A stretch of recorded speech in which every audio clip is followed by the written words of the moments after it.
Assalamualaikum warahmatullahi wabarakatuh. Jumpa lagi dengan saya Freddy Sudaryanto di channel YouTube Freddy Sudaryanto. Selamat pagi, selamat subuh.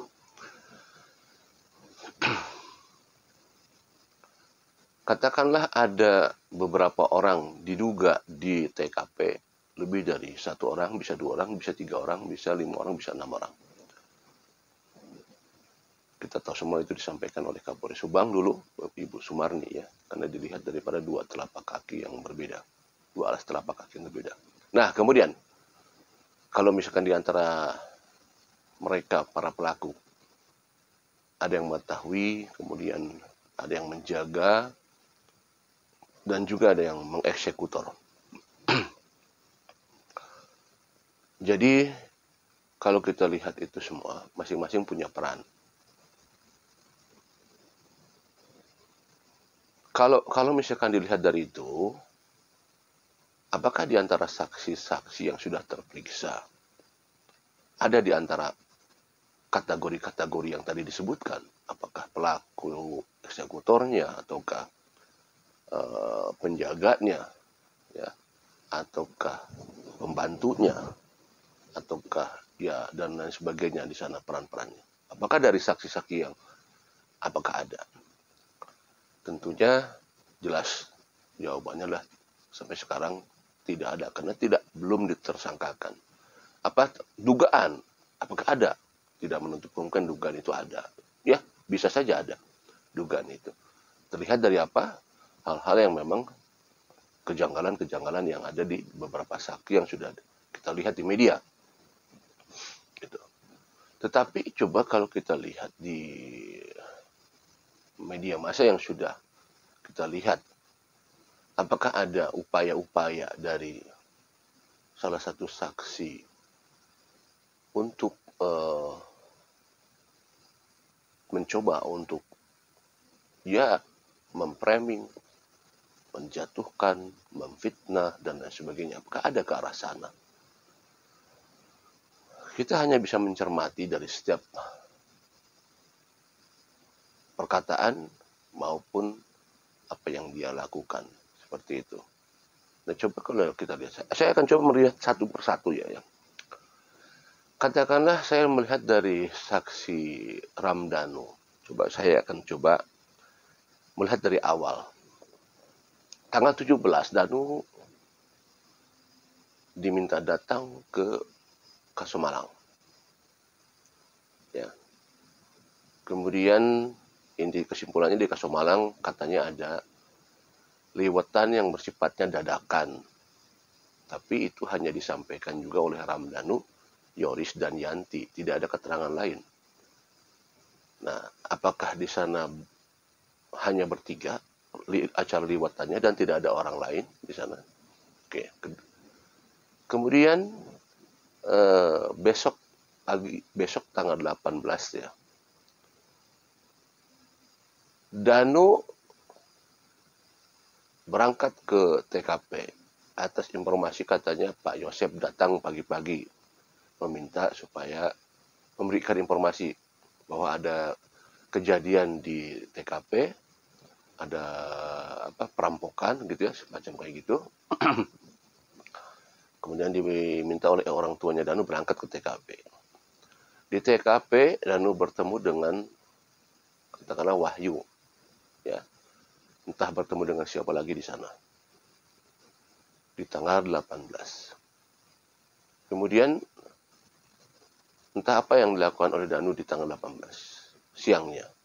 Tetapi kita tahu di media di malam harinya Danu meminta tolong. Danu meminta tolong, bukan Danu. Seseorang meminta tolong kepada Danu untuk ikut ke dalam mobil Alphard. Nah, ini kan pertanyaannya apa? Sedangkan informasi dari Danu, diminta ya oleh yang pakai topi, kata Danu di situ ya, di MBS ya, yang pakai topi kata gitu. Sopirnya polisi gitu ya. Kemudian informasi yang lain pakai sarung tangan, Danu tidak pakai sarung tangan. Ya kan, di situ. Di malam tanggal 18 itu ya. Dan masuk ke dalam mobil Alphard Dan di dalam mobil Alphard tersebut dikatakan oleh informasi Cimeng bahwa dia merasa kalau sendiri mungkin bisa jadi karena tahu bahwa di mobil itu ya ada kedua korban ditumpuk di sana, mungkin ada sedikit ketakutan, apalagi itu kan malam hari ya, kalau tidak salah sekitar jam 8-an ya mungkin merasa ketakutan, jadi minta ditemenin mungkin seperti itu, bersama Danu dan satu orang lagi namanya Harry, bertiga. Tapi informasi dari Danu bahwa Danu tidak memakai sarung tangan, yang lain memakai sarung tangan. Tapi jam 8 sudah dipastikan karena memang mobil Alphard diberangkatkan ke Polsek, berarti proses identifikasi yang dari kedatangan Inapis dari pagi sampai malam diduga mungkin sudah selesai. Ya, artinya proses pengambilan sidik jari di mobil Alphard itu dipastikan secara pasti sudah diselesaikan. Karena kan itu yang sangat krusial. Beda halnya kalau misalkan di dapur atau di kamar tidur atau di pintu belakang, di para dan sebagainya, mungkin bisa aja ada hal-hal yang tertinggal. Tetapi kalau di mobil Alphard susah untuk bisa dikatakan ada identifikasi ulang. Kenapa? Ya karena itu krusial. Karena ada kedua korban di sana. Pasti sudah semua 99% pasti sudah diidentifikasi, sudah diambil sidik jari dan sebagainya, DNA dan sebagainya, seperti itu ya. Ini kemungkinan. Jadi pada saat Danu berangkat ke Polsek dengan Cimeng, walaupun Danu tidak memakai sarung tangan, ya, proses identifikasi sudah selesai.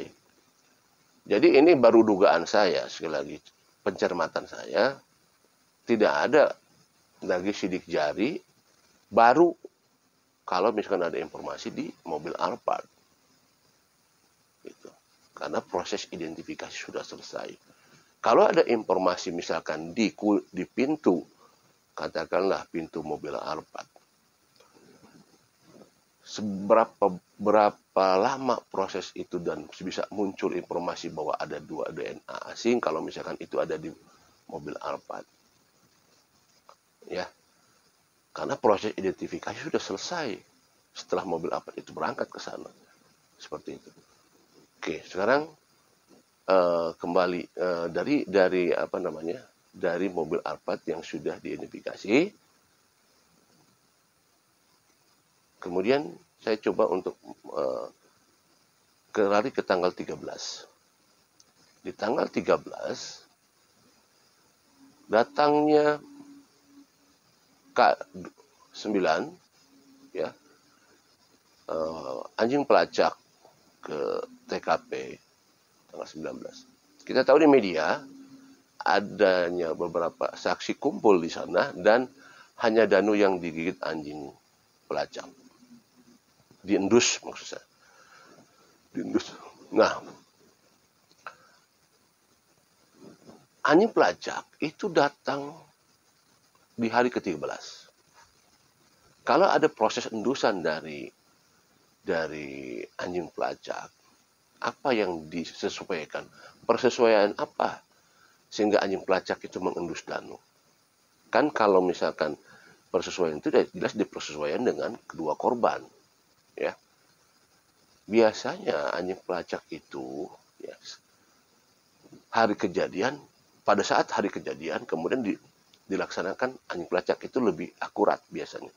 Tetapi kalau hari ke-13 ya ini bisa disangsikan.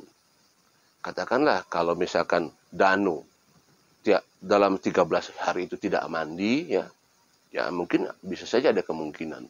Misalkan karena dia ada pernah di TKP, ya bisa saja ada hal-hal yang mengenai persesuaian dengan kedua korban, misalkan ada hal-hal yang ya bisa jadi kalau misalkan di sana ada percikan-percikan seperti itu ya. Tapi ini hari ke-13, ya dimungkinkan juga mungkin Danu mandi kan. Danu mandi, pakai sabun, kemudian dia pakai ganti baju, ganti celana, ya kan? Dan celana bajunya juga sudah dicuci, ya kan? Jadi apakah mungkin hal-hal yang berkaitan dengan tanggal 18 terendus di tanggal 13? Ini menurut saya agak sedikit sanksi. Menurut saya ya. Lantas kenapa kok Danu saja yang diendus? Ini jadi pemikiran buat saya. Kenapa pemikiran? Karena tanggal 13 itu loh. Kalau tanggal 1 pada saat tanggal 18 kejadian Kak 9 datang, sudah tidak akan lagi banyak bicara di sana. Ya, sudah tidak akan lagi banyak bicara dan tidak akan berlama-lama kasus ini. Selesai. Kalau Kak 9 datang di tanggal 18. Tetapi ini hari ke-13. Hari ke-13, kemudian saya tahu persis kenapa, karena tanggal 14-nya saya berangkat ke TKP. Ya, saya meluncur ke Jalan Cagak tanggal 14-nya. Nah, tanggal 14 itu saya langsung ketemu si Pak tukang penyucian motor, mobil yang ada di seberang CCTV. Saya langsung wawancara beliau ya. Di hari ke-14 itu saya langsung wawancara dengan beliau. Kemudian ngobrol-ngobrol seperti itu. Nah, kembali lagi di tanggal 13 itu Danu terendus. Ini sebenarnya buat saya jadi pemikiran, kenapa ya itu? Kenapa hanya Danu yang terendus? Ya, kalau saya kesampaikan tadi, kalau misalkan persesuaiannya apa? Persesuaian dengan kedua korban. Apakah ada baju yang dipakai kedua almarhumah oleh Danu? Jelas tidak mungkin, kedua korban adalah wanita. Apakah ada sesuatu yang dipakai oleh Danu? Atau kalau misalkan katakanlah bersentuhan secara langsung dengan korban misalkan, ini 13 hari. Sudah mandi Danu, sudah pakai sabun, ya, sudah ganti segala macam. Apakah masih bisa terendus? Saya kurang begitu paham masalah anjing pelacak. Tetapi ini secara saya sebagai orang awam, kalau misalkan sudah semuanya ya katanya kan gini, kena hujan aja bisa masalah kan. TKP itu kena hujan bisa masalah. Karena waktu itu pernah ada pernyataan dari salah satu ini bahwa hari pertama itu langsung hujan besar. Sekitar siang kalau tidak salah, hujan besar, dan itu salah satu penyebab juga sedikit terhambatnya proses identifikasi karena hujan besar. Artinya ada jejak-jejak yang bisa hilang dengan hujan, dengan air. Apalagi kalau misalkan kita mandi, ya mandi, jejak itu akan hilang. Kemungkinan seperti itu ya. Saya mohon maaf kalau saya salah. Tapi ya itu tadi saya bilang, di hari ke-13 Danu diendus. Apakah, sekali lagi pertanyaannya, apakah ada orang lain yang sengaja memberikan jalan supaya Danu diendus? Misalkan, apakah ada orang lain yang menyuruh memakaikan sesuatu hal yang pernah dipakai oleh salah satu korban kepada Danu? Ya, misalkan contoh misalkan ada yang dipakaikan, kalau pakaian kan tidak mungkin ya, karena cewek kan, ini cowok. Atau misalkan dipakai helm misalkan. Apakah ada helm korban, salah satu korban yang dipakaikan kepada Danu? Saya bilang bukan dipakai, tapi dipakaikan, misalkan ya. Diminta Danu untuk memakai helm itu. Misalkan, kan? Dipakaikan kepada Danu untuk memakai helm itu, helm yang pernah dipakai oleh kedua korban, kemudian dipakai oleh Danu. Ya, misalkan seperti itu. Tetapi kan selagi dipakaikannya bisa pada saat anjing pelacak datang di hari ke-13.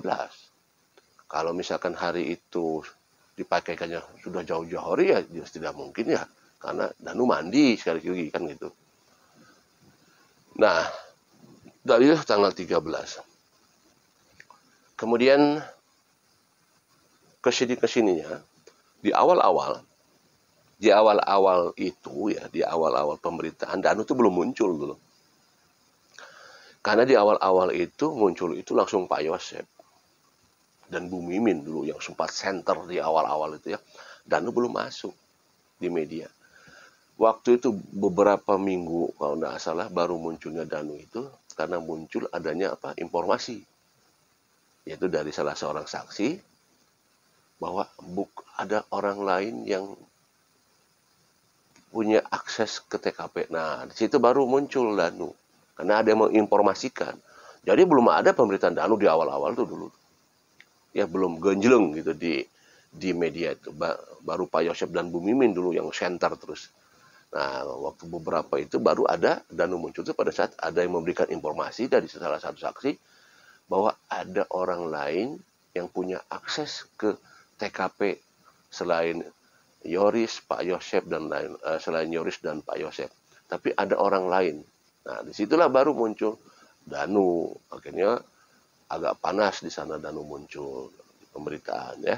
Nah, saya mengamati dari awal tadi ya, dari mulai Danu pagi-pagi diminta dari mulai berangkat ke TKP, kemudian ketemu salah satu saksi di sana, kemudian malamnya diminta masuk ke mobil Alphard ya, kemudian besok paginya diminta untuk menjaga di TKP tanggal 19 siangnya ya. Entah apalagi ya, ada kejadian apalagi di sana tanggal 13 Danu Dinus. Ini rentetan ini saya coba mencermati ya, apakah ini adalah suatu pola-pola untuk ya, sekali lagi ada pola-pola untuk supaya adanya pengalihan seperti itu. Pengalihan supaya ke arah Danu intinya. Ya, tapi ini sekali lagi hanya asumsi dan dugaan ya. Semua bisa-bisa saja. Semua bisa-bisa saja. Nah, itu yang saya cermati dari 3 kejadian itu ya. Itu saya baru mencermati dari saksi Danu. Nanti saya akan coba mencermatinya lagi dari saksi yang lain. Apakah saksi yang lain juga ada pola-pola yang sama seperti yang dilakukan kepada Danu gitu ya. Apakah ada pola-pola yang sama dengan saksi lain ya? Apakah saksi lain pernah mendapatkan semacam tuduhan-tuduhan dari saksi-saksi yang lainnya, dari saksi yang lainnya ya? Apakah saksi itu pernah mendapat tuduhan lain? Apakah saksi ini pernah mendapat tuduhan juga? Apa saksi itu pernah mendapat tuduhan juga? Kalau misalkan nanti beberapa saksi itu mendapat tuduhan, maka kita sedikit bisa menyimpulkan bahwa seseorang berupaya untuk mengalihkan. Demikian materi subuh ini. Assalamualaikum warahmatullahi wabarakatuh.